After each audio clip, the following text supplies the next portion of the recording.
Yes, Yes. so it's working, so that's great. Oh, good. So it's great to meet you. So shall I call you Nita or D? Yeah, D is good actually. D Yeah, is most good. people Yeah, call me okay. D anyway. It's a Yeah, bit easier to absolutely. remember than Nita. Okay, great. So we've not met before, but we've messaged a bit on LinkedIn, and That's right. so would you just like to say a bit about yourself, about your sort of story, how you got to be to where you are today, and so on? Yeah, sure. So just to take it back a little bit, I actually had I started my career in journalism actually. Hmm. That's what I did at uni, went on to become a journalist, worked for a few local rags, kind of specialist rags. And then moved to Canada where I worked for a women's magazine out there. Okay. And I'm born and bred London, so for me Canada was a little bit slow. So I came back here, and then I was unemployed for about 6 months, and then a friend of mine said to me, "Look, why don't you try recruitment for a short while? For a short while, you're a people person. It'll be great for you. Get in the job market." So I kind of fell into recruitment and ended up staying in recruitment for about 17 years. Wow. During that time, obviously, as a recruiter, not in the early stages, because this is kind of in the late 90s, early 2000, obviously LinkedIn and other online marketing platforms weren't around. The website and the World Wide Web was just kind of coming into play with all new digital formats, etc. So I had a long career in recruitment. And whilst I was in recruitment, I also kind of entered into the world of personal development. So 2004 was when I kind of took a step into really investing in my own personal and Oh, professional development. Yeah. what sort of things did you do with personal development? So I started off going to one of these kind of Tony Robbins style events. Tony Robbins. It was run by a gentleman called Andy Harrington at the time. Oh, And Andy Harrington. yeah, so I he's thought his book, Passion into Profit. oh, Passion to Profit, perfect. Well, Yes. he's one of my mentors, All even right. currently, even today. Okay. So I kind of he was my first introduction. I did all of my NLP training with him.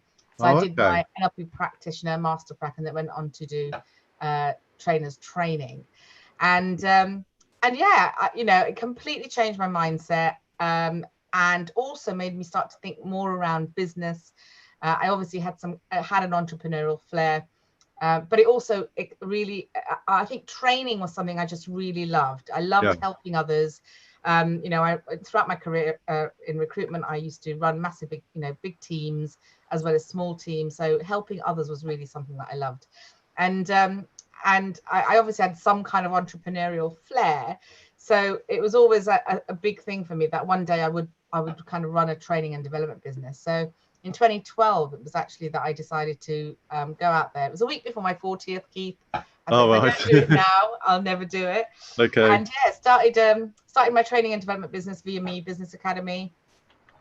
Initially started training recruiters because obviously they were my immediate source of people that I'd already trained, and also immediate source of experience, really. Yeah. A lot of the stuff that I trained them in was based on mindset, because recruitment is a very soul destroying role if your mindset isn't in the right place. I loved the industry. I think it's an amazing industry, but I knew that they were losing a lot of people because people would come in, feel that, completely feel burnt out, but also felt like they weren't good enough, and then would leave.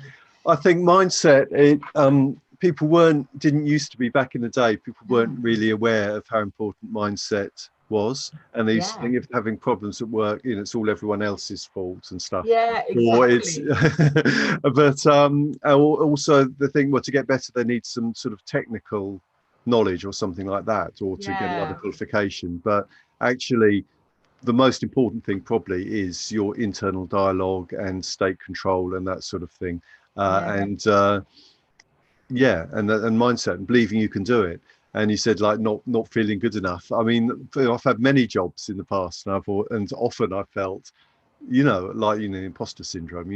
They're going to find me out and realize I can't do it properly. Whereas actually, looking back objectively, I was always really good at those jobs. But there's always this sort of nagging sort of self-doubt as well. And it's like you said, it's that internal dialogue that always kind of. And also, I think I read a really good quote the other day actually by Theodore Roosevelt, where she said, the quote is, "Comparison is a thief of joy."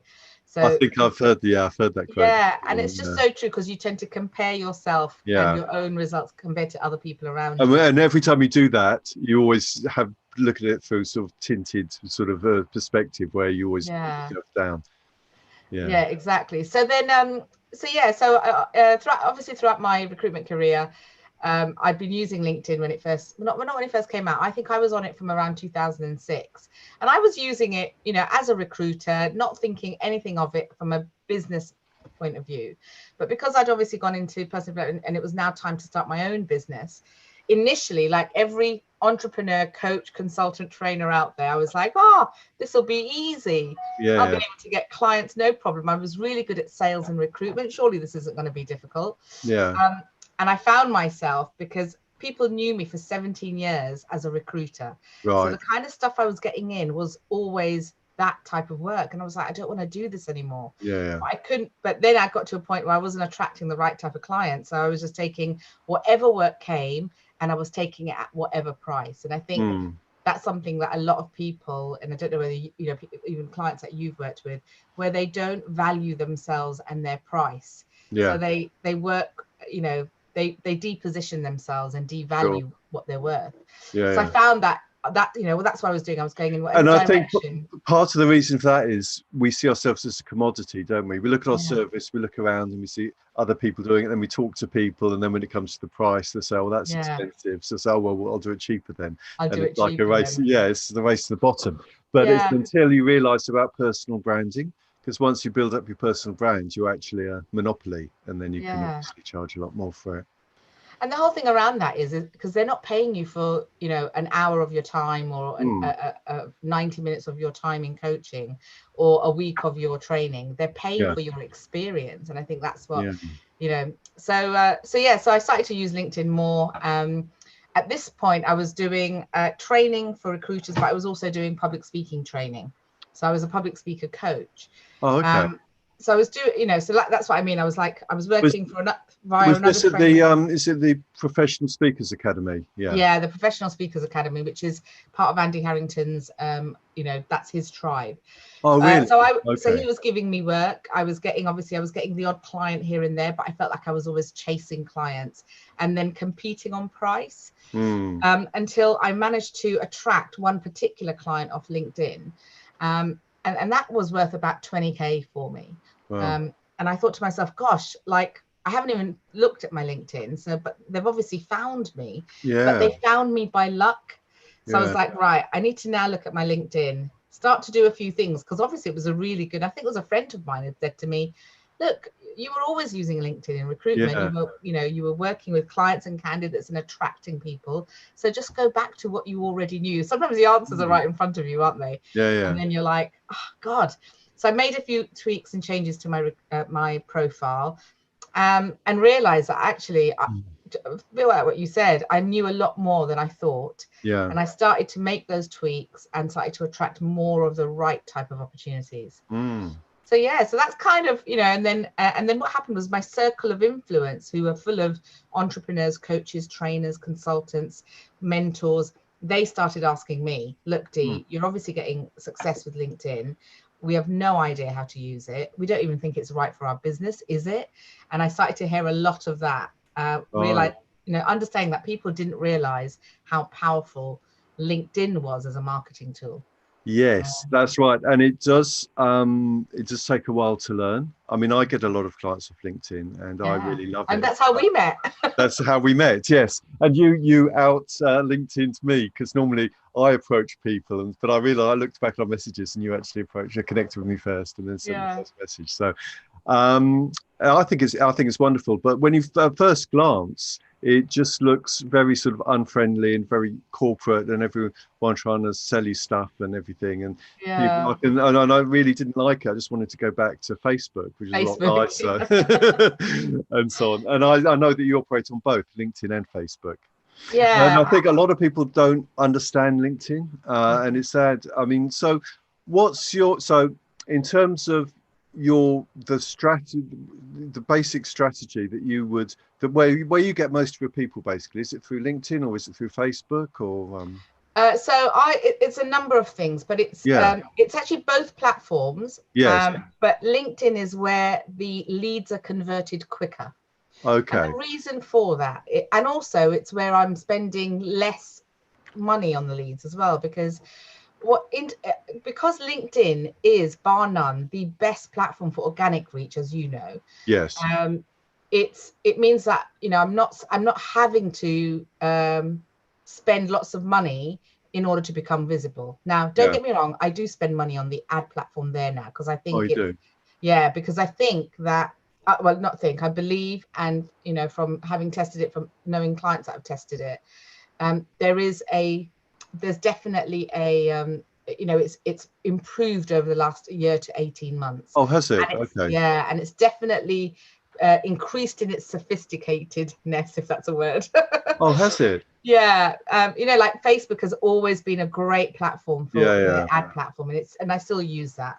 And that's the thing. It's not about just, you know, moving away from one and not using it at all. It's understanding how to use them effectively. Okay, so let me stop you there, because LinkedIn ads, I tried it once. It was probably about 10 years ago.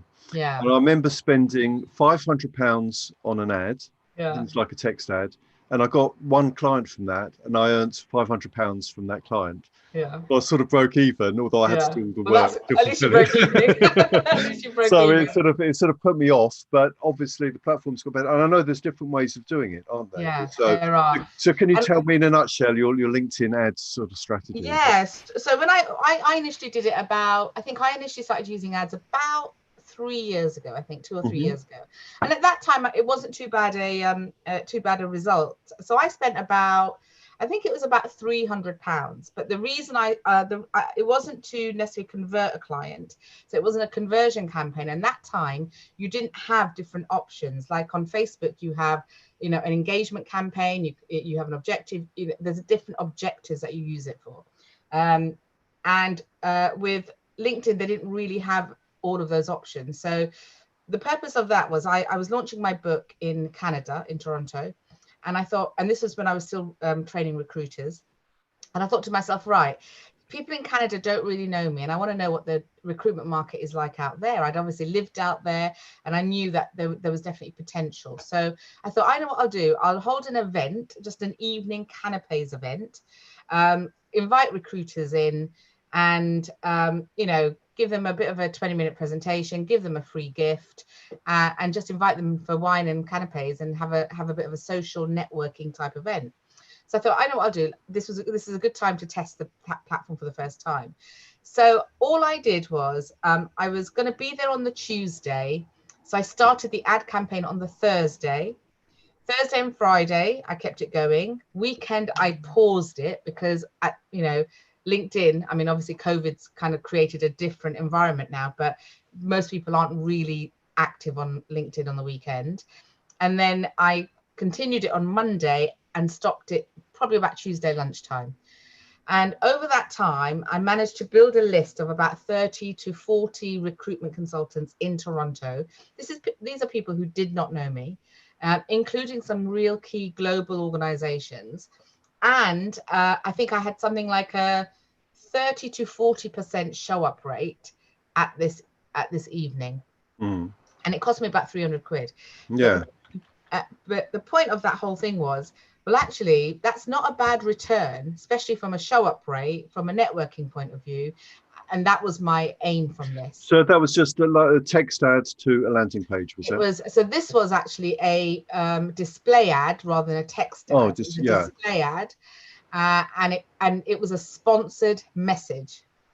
Oh, it was a sponsored message. Okay. Sponsored message, right? So with a picture. So it wasn't display ad, sponsored message ad, and at that time it was called a sponsored in-mail. I think they've changed the name now. So okay. Message, which meant that I could, you know, build a little bit of rapport. I wasn't selling to them, and I think that's the key thing. It's about how you create this engagement. And it really, you know, and I also in the in-mail itself, I kind of I confronted what might be possible objections in their head, like what's the catch, who are you, why should we come to this? I kind of answered those questions in the spiel, so to speak. Yeah. And you know, it definitely made a difference. Now when you look at the ad platform, yes, it's got all of those. It's got it's got a very similar options as Facebook ad platform now. So yes, you've got a website conversion, you've got conversion campaigns, you've got lead generation campaigns, you've got engagement campaigns. You can actually do a lead generation form right from there. So there's lots of now, they've actually come up with a new ad recently, which is they call it a conversation ad, where it goes into their message box, and then you can give them 4 or 5 options to answer that question. Depending on the question they answer, it takes them down in a different route. So you can start to personalize it more. And that's something new that they've just brought in the last month.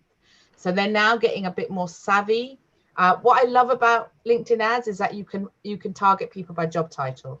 yes, of course, yes, but you can't do on Facebook. You can't do on Facebook. Yeah, which I is, think there are definitely now. At the moment, there is a potential that Facebook, because Facebook ads are still cheaper than LinkedIn ads. yes, But there is, I reckon that the return, because I think because people on LinkedIn are there to do business, yeah. whereas on Facebook, it's still its primary function is still social. Okay, so you find better, you find although they're more expensive, you get a better result on LinkedIn. Yeah. Overall. So And so you've got to think about, and I think it's all about testing. yeah, of course. So that doesn't mean I won't use Facebook ads, because I do.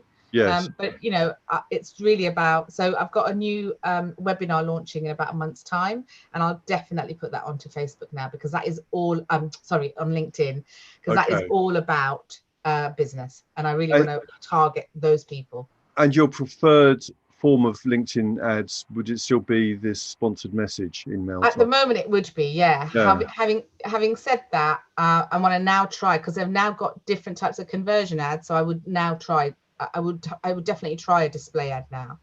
Okay. Or a video ad, because before you couldn't even put videos as the, so you can now, you can put videos as your intro to the ad. Oh, okay. So getting them to click on the ad and whatever. I think that one of the things I prefer about Facebook is that you can retarget based on engagement. Yeah. So you can create a custom audience for people who watch 95% of your videos. Yeah, absolutely. And I think they've got something like that on LinkedIn ads now.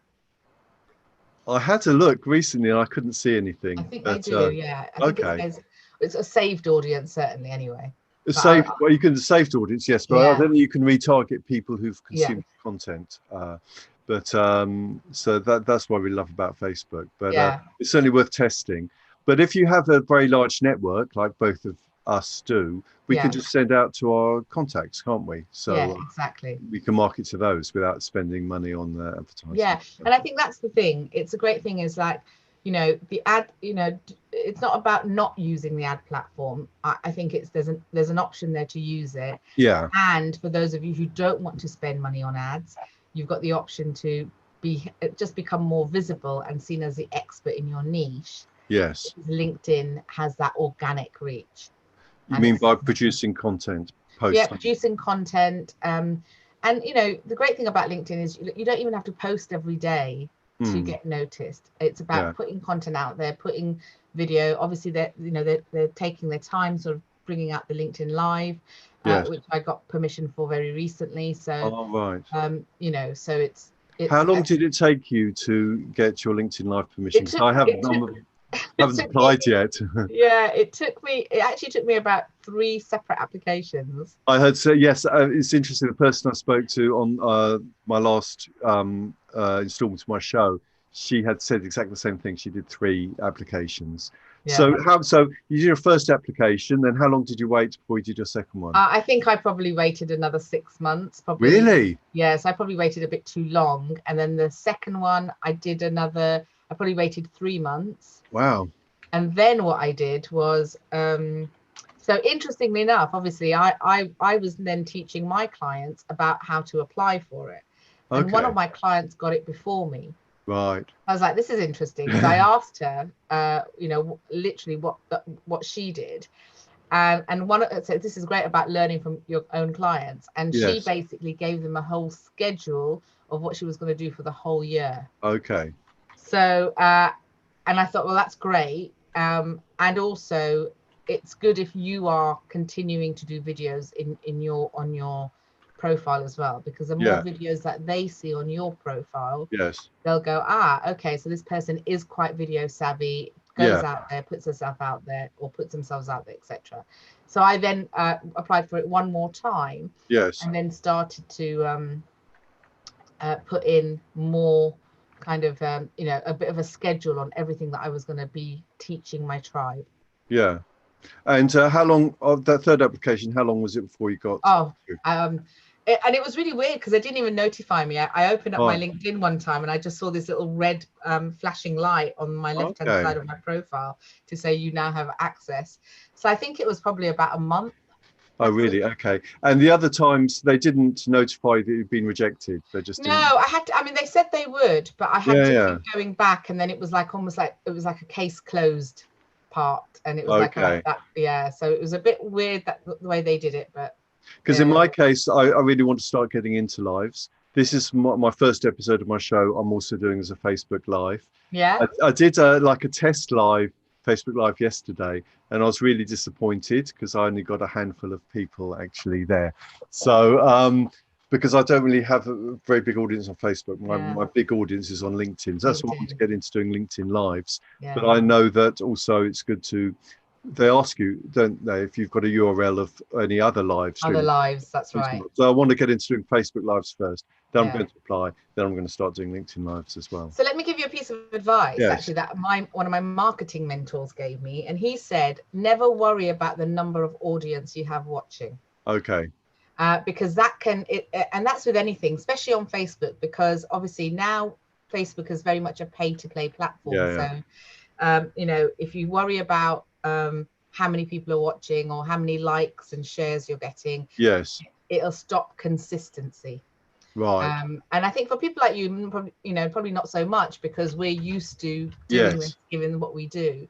But I think that many people out there, especially entrepreneurs and coaches, etc., when they first start doing lives or posting content and they don't get a lot of engagement, they give up. But the key to success in all of this, especially with content, is consistency. Yes, but also in a way, it's a relief, because I know that, you know, my first time thinking, oh, you know, thousands of people could be watching this, and it's sort of a little scary, you know, might screw it up or something. Exactly. But then when I realised, oh, you know, hardly anyone's watching it, it's I realise I can just sort of forget about it, really. In fact, I'll go over now and just see. I don't think it really. I don't see any evidence that anyone's watching this live. Well, it's a bit early in the morning, so they'll watch the replay. They'll watch the replay. Yes, but there's still something about the energy of a live show, isn't there? The point there is. Yes, and people could be watching us, and we don't, you know, we don't really know. Yeah. And I'm just streaming it to YouTube as well. So I mean, I haven't mastered YouTube as well as I think. I mean, you're because the link that you showed me when you showed me when you asked me to have a look at some of the stuff that you've done. Yes. So you seem to have. What tips do you have for me on YouTube? Well, I do everything in Camtasia, my recorded shows, and that's how I did everything. I use ScreenFlow. So yes, you're on a Mac, but I think they're similar, aren't they? But I have a very small audience on YouTube, so I wouldn't take tips from me if I was you. But do you do lives on YouTube? Well, I use this service called Restream.io. Did you know that? Yeah. I use StreamYard, so very similar. Yeah, so it means that instead of just streaming to one thing, you can stream to multiple. Yeah. So now I'm just streaming to Facebook and YouTube, but. Yeah, but you must you see again, credit to you, Keith, because I believe you have to have over a certain number of subscribers in order to go on YouTube to go live, don't you? I think they've changed it now, maybe. Okay. Yes, I think that used to be the case, but no, I've got very few subscribers at the moment. So. Okay. Yeah, so I'm very similar to you on YouTube. Yeah. I kind of I've gone there and then I've kind of because I'm so focused on LinkedIn and Facebook. Those are my two key channels. What I do with my videos, first I put them onto YouTube, then I use software called Hootsuite, which then I can publish them onto Facebook, Twitter, LinkedIn. Basically one click, so it's very easy. That's right. Yeah, Hootsuite, I've used that as well. So you know, it's definitely and that's what it is, isn't it? It's about being efficient with your time and how you use these platforms so that you don't feel overwhelmed by them. I think that's a key Yes. thing. The only disadvantage of using Hootsuite to upload Facebook videos is that it doesn't upload the video, it just does a link to YouTube, which Yeah. means that it doesn't show up on your Facebook videos tab, which means you can't put it into a playlist and so Yeah. on. There is also a it's usually just a notification from LinkedIn, is that in terms of your news feeds, if your posts are put up kind of, rather than using a third party like Hootsuite, if they're put up direct, they get better. Is that right? Yeah, visibility. Okay. Yeah. I might test that. Which platform is that, did you say? Facebook? On LinkedIn. On really? Okay. Yeah. It's a bit I like, do quite well on yeah, it's because it's almost like they've got human and what was it, automatic algorithms going on. Yeah. But one of the other bits of tips that I can give, obviously whoever's watching this here, is that even when you're putting a link to a video, put the description of why you're putting that link in the main post, but put the link into the first comment box. Yes, I've heard that as well. Yeah. So apparently people don't like links, but when I tested it, I can't really, in my experience, it's not necessarily true that some I've done with links seem to have done really well. Some posts. Do you know? Have you heard of shieldapp.ai? No. I'll show you. I'll share my screen because it's really a great app that, one of my other shows, Melanie Couchot, she told me about last week. There we go. So I'll just share my screen.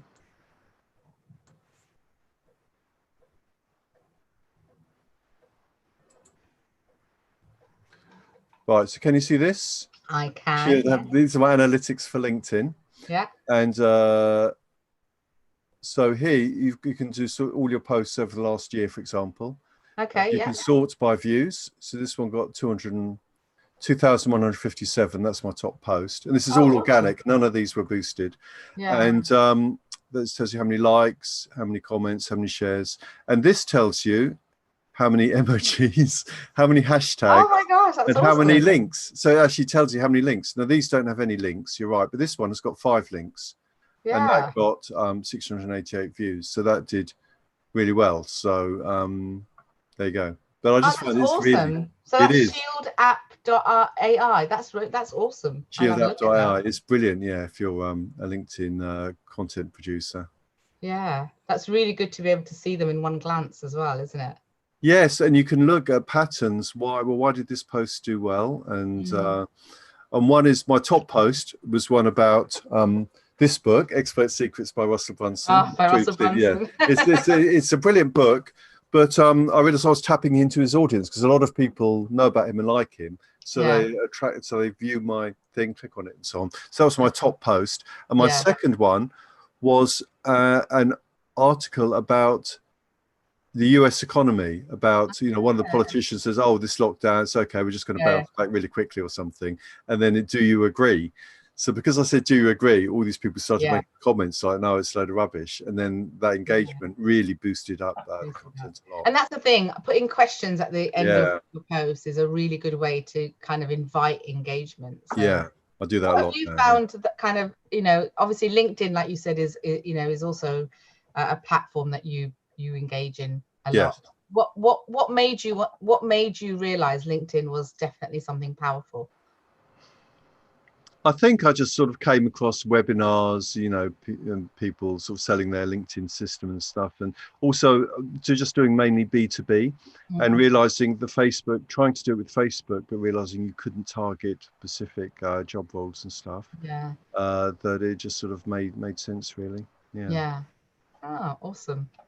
Yeah, and then also realizing how to, because I was initially at first a bit shy about approaching people I didn't know.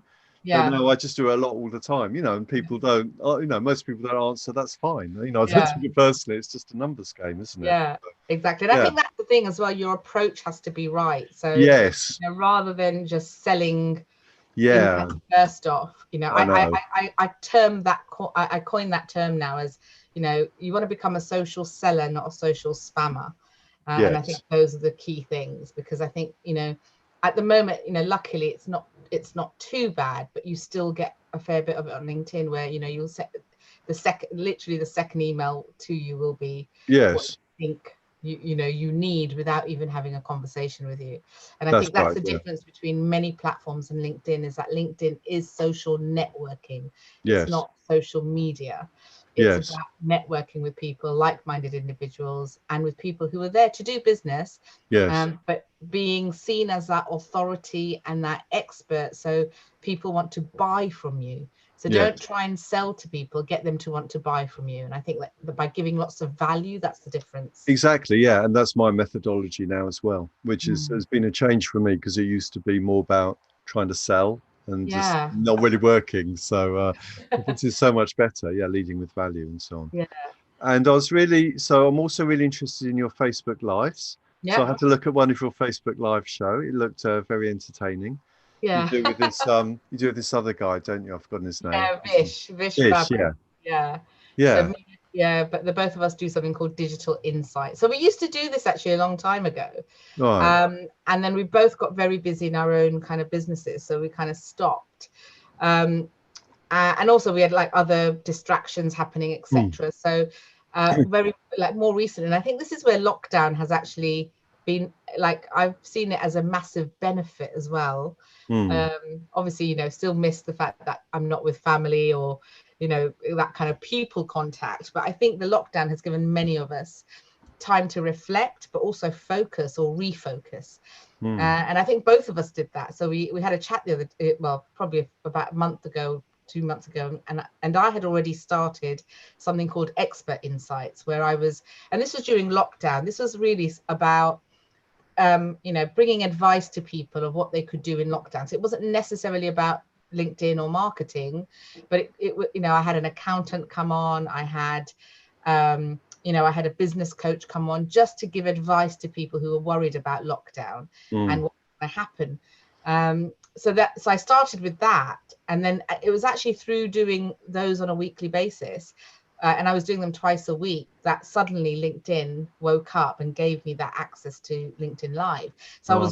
I was even though I was doing it live on LinkedIn, Yes, and sharing that live on my sorry, I was doing live on Facebook. I was yes, sharing that live on LinkedIn. okay, I think they may have noticed, or certainly their algorithms noticed, that there was more of this. So, okay. so yes, I started off doing those, and then Vish and I had a chat, and we're like, should we just start, like, you know, a Tuesday slot again, and start to remind people, because everything obviously is going even more digital than it was. It's been digital for a while, but I think now people are needing that kind of, especially those people who are entrepreneurs, small Mm. business owners, coaches, consultants, you know, who are very reliant on events and going out there and, you know, meeting people to get clients, how they could now. So yeah, so Vish and I started those lives, and I like, you use Restream, which is one of the streaming methods that LinkedIn actually do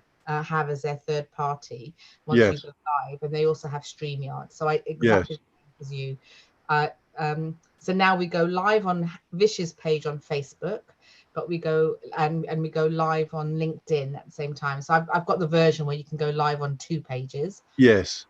And then what we do is, as soon as we go live on Facebook, I'll share that live with all of my groups or pages, as well as my personal page. So Right. that way it's going, you know, wherever they land, they can see us. Okay. So you share that while it's actually happening, you mean? Yeah. You And can even the do, oh, LinkedIn, okay. So interestingly enough, with LinkedIn, when you apply for it, you may have noticed that they ask you, do you want to go live from to a group, or do you want to go live from a page, or do you want to go live from your personal profile? Okay. So I opted to go live from my personal profile on LinkedIn. And Yes. so now, and then what I do is, whilst it's going live, I share that into my group and into my Oh, business you've got group. your own LinkedIn group. I Or do you, have my own LinkedIn oh, group, yeah. okay. Yeah. So is that useful, having a LinkedIn group, do you think? Yeah, it's great. I think it's a great opportunity to, you know, speak to a captive audience who are interested in what you're helping them with. Yeah. So mine's called the linked and then dash in dash, not even dash, Let's have a space look.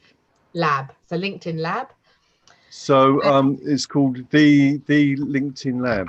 Yeah, so the link, so it's there and then separate word linked, separate word in, and then separate word lab. Yeah, there you go. That's the one. I will accept you. Well, it didn't show up. I Oh, did it did see show it. up at the Oh, it did well, I show think up. maybe I'm in the wrong group. No, I no, have to there it is. click on There you go. that. I click on that. On that. Request to join 112 members.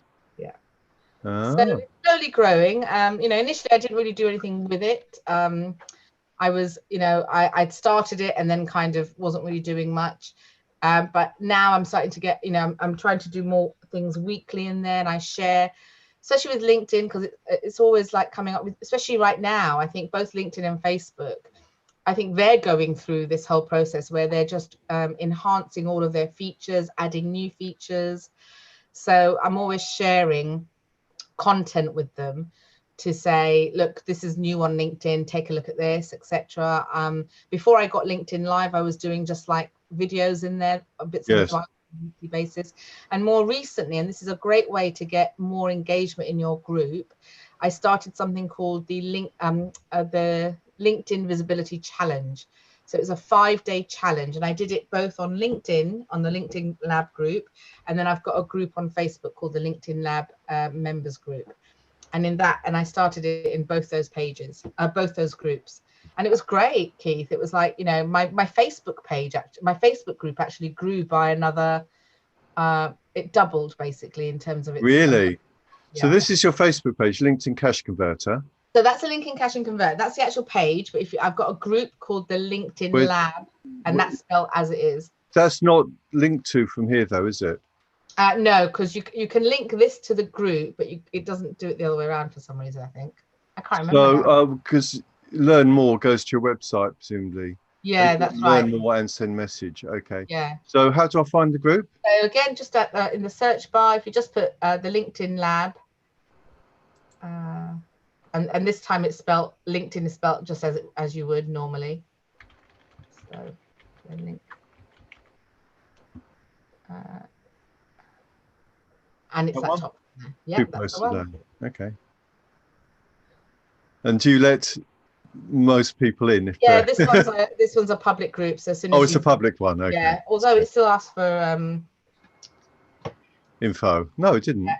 for some reason it still asks you to ask me to approve you. Oh, you have to approve. Yeah. Yeah. Well, I think. Oh, yes. So I think it's good to have that control, just Yeah. in case you do get. Yeah, especially recently, because I've had a few people who are Yeah. who came in and then started to put inappropriate content. So, Sure. Yeah. Yeah. We're just trying to spam, I think. Is, yeah, there was one person who came in and started started adding posts about air conditioning, and I was like, really? yeah, I was like, I don't understand. Like, this is not going to be of use to any of the members. And also, I don't mind. I actually don't mind people if they want to sell in Yeah. my groups, but I want them to get engagement first. Yes, that's So, right. Yeah. yeah, so then I say no, start engaging first before you there you go. And then what I normally do, so I've accepted you in that group, and then what I normally do is I would do an introduction, and I'd say, hi, please welcome Keith Griggs to the group. Yeah. And I do that kind of an introduction, because I think that's quite nice to feel a bit more personal. Yeah, of course. Yeah.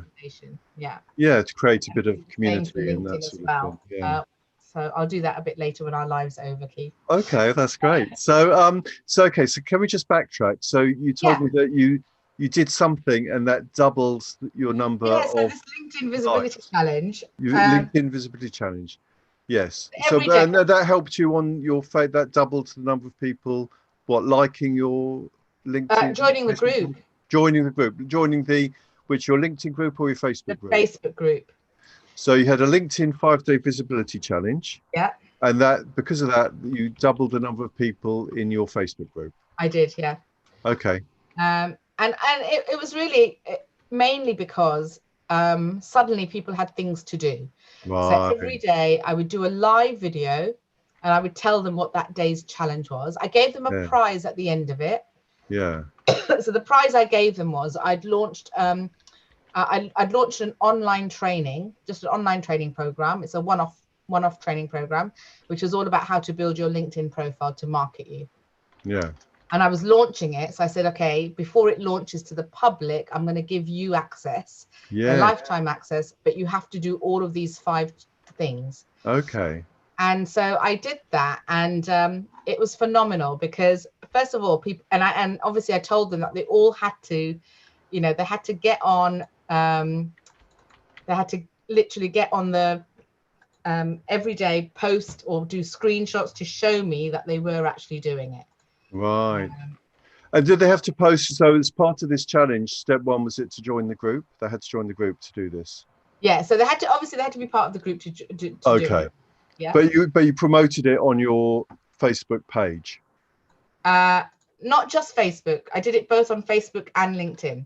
Oh, so Facebook and LinkedIn, you said, look, come and join this Facebook group, and then you can take part in this challenge. Exactly. Okay. Yeah. And did you use advertising for that, or was it all? No. I just decided I'd do a LinkedIn group. I just wanted to create engagement in the group itself. Yeah. And it was actually one of the group members who then shared it out in her tribe, and that's where I suddenly got a whole load of people coming through. Right. Okay. But other people shared it from the group to invite more members in. And then every day they had to complete a task, and then they had to either, if it was on LinkedIn, they had to tag me so that I could see that they'd done it. And on Facebook, they just needed to take a screenshot, because obviously all the activity was on LinkedIn. They just had to take a screenshot and put the picture up in the Facebook group. Okay. So on LinkedIn, the sort of task, when they said to tag you, they were doing posts, you mean? Yeah, so it was a different thing every day. So the first day it was just I asked them just to do a post, just to do, put a picture up. That's what I said. Put a picture up that would resonate with your client market. Yeah. The second day was right. I want you to, make a comment on somebody else's post.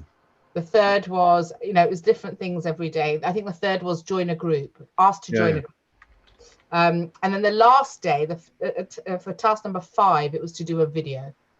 Yes, which a lot of people have a lot of resistance to. They do, yeah. And it took me a long time before I did my first video. And my first video was really rubbish. And I didn't have the confidence to just speak off the cuff. And I had to sort of memorize everything. I'd read a sentence, memorize it, and say it, and then I'd read the other sentence and I think it's because people have this condition called perfection. Yes, exactly. That's the problem. Yeah. And that can hold you back. And I did a TEDx talk on that same thing, about how you stop putting yourself in the limelight, how you stop actually progressing with ideas, because you think that either it's not going to work or all of those things. So you remain quite average in your goals, because you simply are waiting for all the ducks to be in a row. Yeah, exactly. Yeah. But life doesn't happen that way, right? No. So and also the way I look at it, and this comes from obviously a lot of the personal development work I've done, and this is what I also help people with when they're in their LinkedIn journey, is okay, just get it out there. Like, the more invisible you are, the more you remain your industry's secret. Yeah. And if you don't get out there, and if you don't put your, people brag about their partners, they brag about their kids, they even brag about famous people, but they don't brag about themselves. Exactly. Yeah. And I don't mean in an egotistic way. I'm just, just about, you are a successful individual, or you've gone into business because you have had some success with clients, with what you do.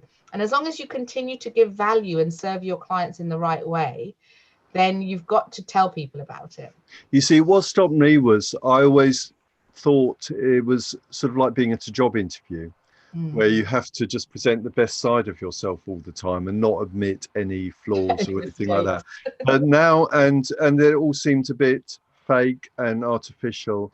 and exhausting, really. But now I've come. I read this blog post by Gary Vaynerchuk that said what we need to do really is just document our journey, just be honest, just authentic, who we are now, what we're doing, what results we're getting, and people can come on this journey with us. You know, maybe they are anyway behind us on the journey, or maybe they're ahead or whatever, or ahead in some ways and behind in others. So it's still much more interesting to watch someone being authentic, more like a reality TV show than and it also adds a bit of realism to it, doesn't it? Because they're probably going through similar challenges that you might have gone through, so they connect with you more, because they'll be like, oh my god, so this person didn't just get there, you know, easy one straight road. They also had these challenges. Okay, I'm along the right lines. I want to listen to him more, because I can learn from this, or I can see that I'm on the right track, or whatever it might be.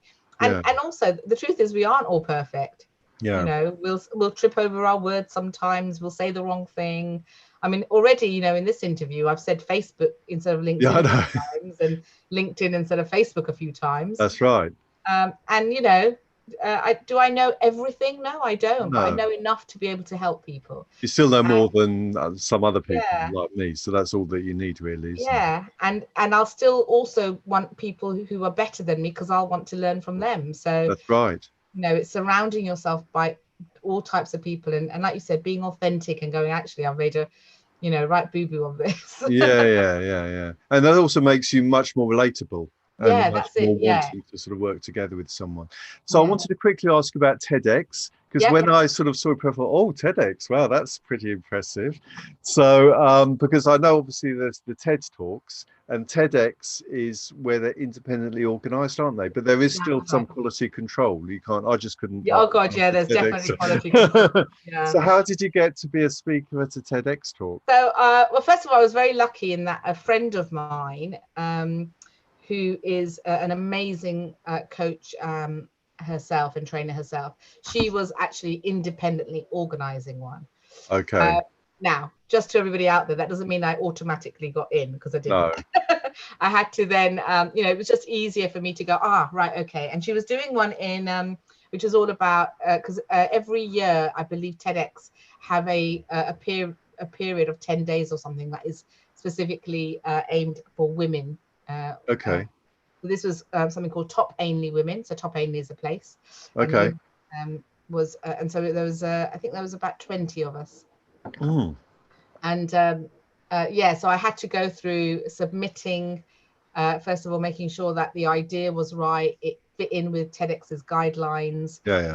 She was Cheryl Chapman is the name of the individual, and she was really good at kind of giving us a real guideline of, okay, look, this is what is required, this is how it should be, and this is really the value you should be giving. So we stuck to all of those. You know, it's about sticking to that, sticking to time. That was a big thing.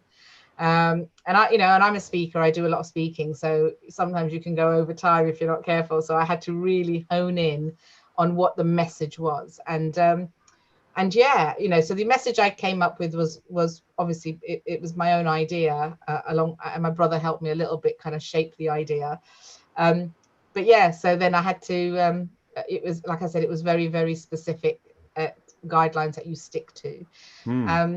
And then did the TEDx talk, and then what Cheryl needs to do is upload these talks and make sure that they then get approved by TED. Yeah, and that's great. So it was an amazing experience, though. Was it? Amazing experience. Yeah. And yeah, so glad that that's a tick off my bucket list. Yes, that's right. Yes. So, and I've just looked. Their channel has TEDx Talks has 25 million subscribers. Yeah. So I just so also, what sort of, if someone wants to work with you, can you just, well, what sort of ways do people have of working with you? So should they go to your website? I'm just so they can go and find out a little bit more on my website, but I'm just changing that over the next couple of things, but they can certainly see some of the, you know, the different services. But LinkedIn is a key thing that I do. That's my core business. Oh, is it? So it used to be public speaking, and then you should transition. I do. I still do public speaking coaching, especially because when people come and do LinkedIn with me, one of the things that they do worry about, like you said, is about this kind of need to kind of just do a video or get out there and start to speak. And also the clients I work with, a lot of them are speakers, trainers, coaches, consultants. So some of the coaches and trainers and entrepreneurs that I work with, they want to learn speaking skills. So that is an additional service that I give. Yes. But my core business is LinkedIn marketing. So yeah, I mean, just to give you an idea of how people can work with me, I do have individual products. So for example, I've got a product that, you know, if because I always think about the different types of people. There are some people who'll be able to work with me at the higher end and you know, be able to afford that. There'll be some people who might need to start their journey a little bit lower. So I have individual online products, and they're online training modules that they can pay for individual modules. So where can I find these? Because I didn't find them. So that's what I mean, that on this one, on these products and things, they're all going onto the website over the next 10 days. Okay. But they can, you know, they can absolutely contact me through the website. So they can contact, they can book a consultation, and then in the next sort of week and a half, there could be there's also at the bottom, if you look there, there's a little chat box. That chat box on the left, on the right hand side of the screen at the bottom. Oh, that little thing. Okay. Yeah, that chat box comes straight to me. Okay. So they can have a conversation with me via that as well. Do many people do that? Yeah, get a few people. Okay. It's a really great it's a great tool to have. Okay. Yeah. So I have individual products which are all going to go. I've got a couple of I've actually got a couple of marketing click funnel pages that are out there on these products. There's one going out live today as well. But the main way to deal with me, because I believe, and I don't know about you, Keith, whether this is something that you find as well, especially when you're doing any kind of online marketing training, I think accountability is key. And what tends to happen is people will learn something, they'll go to a training course or a workshop, they'll learn it, they'll get back to their desk, and then life gets in the way. Yeah. So that consistency element goes out of the way. So in the 1st of July, I'm going to be launching a new webinar that will that people can watch, and they can then book a strategy call with me. It's a LinkedIn for Business strategy call, where we can talk about their business, and if they're keen to really learn about LinkedIn and how it can help them attract leads, and you know, they can convert their kind of connections into paying clients, you know, over time, then it's a 12-week program. And the 12-week program includes access to all of my modules about LinkedIn, which is everything from building your profile, creating content, how to build rapport and send messages and engage, how to learn the ad platform, how to build lead magnets, how to pitch and close, and look at all of the features that are on LinkedIn to advance their authority. That's a 12-week program. They get a weekly group call with me every week, and they get homework, and I give them feedback on building their profile, and they get full access to that platform as well. Okay. And that's over 12 weeks. Yeah. And that's starting on 1st of July. Yeah. So the webinar will be going out, and that'll literally start in July. And what I've done is, because I used to do a 2-day workshop, a live workshop, but now I've, you know, with kind of accountability Zoom sessions afterwards. Yes. But because of lockdown, as with everybody, I've pivoted my business now so that I can still serve my clients, you know, while they're in the comfort of their own home, as am I. Okay, so this is a first for you, is it, doing a 12-week program like this? Because you used to do like 2-day events. Yeah, so now you've got similar content, but you've broken it into. Yeah, but it's now broken into small pieces, but also they get more kind of detailed feedback, because, you know, they'll send me their, you know, when they write their about section, they'll send it to me, I'll give them feedback. When they've done their profile, I'll be able to look at that and give them feedback, and then the weekly group calls will help to keep them accountable. Right. So it's a much more handheld process, which I think is, you know, like you said, because people are a little bit scared of LinkedIn. Yes. They don't know what to do with it. Yes. Hopefully that'll be a nicer way for them to kind of get into it and see the power, because just by doing a few things at the beginning, they'll start to get more of the right people connecting with them. Okay. That's great. So, and just going back to your group, so you've got a LinkedIn group and a Facebook group. So out of the two, which one is better for you, do you think? Which one? Oh, I definitely think, you know, seeing as I'm an advocate of LinkedIn, I would love people to join my LinkedIn group. Okay. Because, you know, at the end of the day, it'd be silly for me to go, oh, actually, here I am telling you to use LinkedIn, but come and join my Facebook group. So Yes. definitely LinkedIn, just because, you Because know, I've not really, I'm a member of lots of groups, but I never really have anything to do with them. Because a lot of the ones I'm in are quite boring, I think. But yeah, I think there is definitely work to be done on LinkedIn groups for people to, yes. you know, feel more engaged. And I think Yeah, that yeah. people are now starting to feel that a little bit more. But I think at the end of the day, if I stop doing it, then it's not going to work. That's right. Exactly. And also, and just tell me a bit about your Facebook Live. So you said that you're doing them. Yeah, Like there's an example of you doing one, me and Vish. and and so you find these really you would recommend people doing Facebook Lives, do you think, as opposed to Yeah, I videos? definitely would. I think having a live environment allows people to ask you questions, put comments down, you know, and it's a real nice way. And I think, you know, uh, when I obviously I do it with Vish, so we have a bit of banter that goes Yeah, on yeah, between us, but we're always looking at, you know, we're always expressing a particular theme for that day or yes, that particular live. So at least it's focused and people can join because they want to learn about that. And then it's quite nice because we just kind of, you know, complement each other really well. But I would definitely, I think for engagement, and even if you initially, and just remember, initially you may not start to get those people watching, no, but as long as you make your topic something that is relevant for the time, and I think that's really important, and something that is of value. Don't ever be afraid to give value. And I think lives are sure, just a really good way to get engagement. Remember, when you're doing a live, you always want to be making sure that you're referring back to your audience at times. So, yes, you know, putting it out there. So, all right, okay. So just, you know, if you're watching us, if you're joining us, make sure you put a comment down. Make sure you, on StreamYard, you have to give them, they have to click on a link for us to be able to see their name displayed. Otherwise, they come up as Facebook user. okay, So there's little things like that. And just reminding them that if they've got any questions, if you've got any questions or comments, make sure you put them down. Send me lots of likes and hearts. And, you know, it's because remember, you're always engaging with them.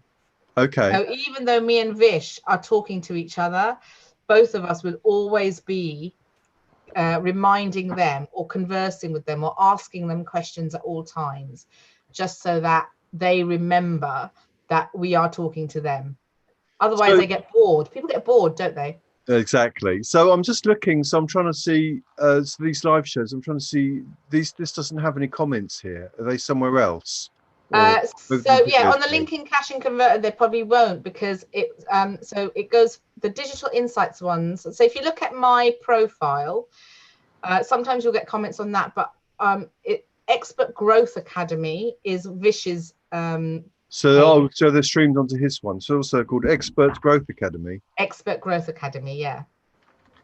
And he's a great guy to Right. follow. He knows a lot about funnels and Facebook Okay. ads. Yeah. So So he basically, yeah, that's the one. So what he does is Vish is a Facebook ads expert and a funnel expert. okay. So yeah, so so obviously you need to just like the page, I think. Do I have to like?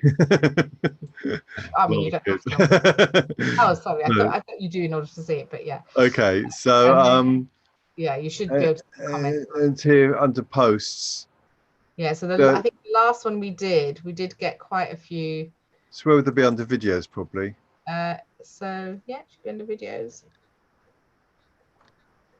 There we go. Okay. So oh, that's with. So if you just go on, does your Oh, there's marketing one. the same language? Yeah, that one. Does your marketing speak the same? Okay. And I think, And we Oops. are. And yeah, they're there all you the go. comments. Yeah, that's Yeah. great. Yeah, loads of comments. Yeah, so that's yeah, interesting. Yeah, well, I definitely want to get into doing lives. I think it'd be a great Yeah. thing to do. Yeah, they're good fun. They are good fun. Yeah. Okay, so we've been talking for about an hour now. So obviously There you go. See how quickly that goes we by. did, yes. We didn't prepare anything. It just sort of we just got so much to talk about.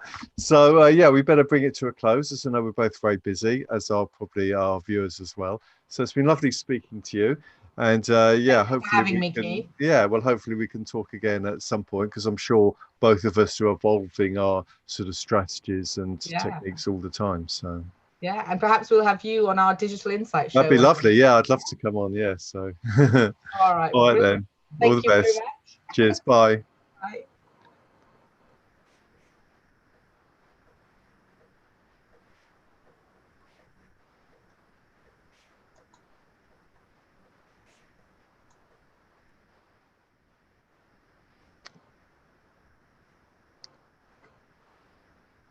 So that was a really great. So that was a really great call with Dee. I learned so much about it. She's doing a lot of LinkedIn marketing, and it's really interesting to see what she was doing and what she's teaching and so on. And the idea of having a LinkedIn group, I never really thought about having her own LinkedIn group, and also talking about a Facebook group and how she's creating these programs for people and how she doubled her Facebook group membership. It's like fascinating stuff. So I hope you enjoyed the show, and see you next time. Bye.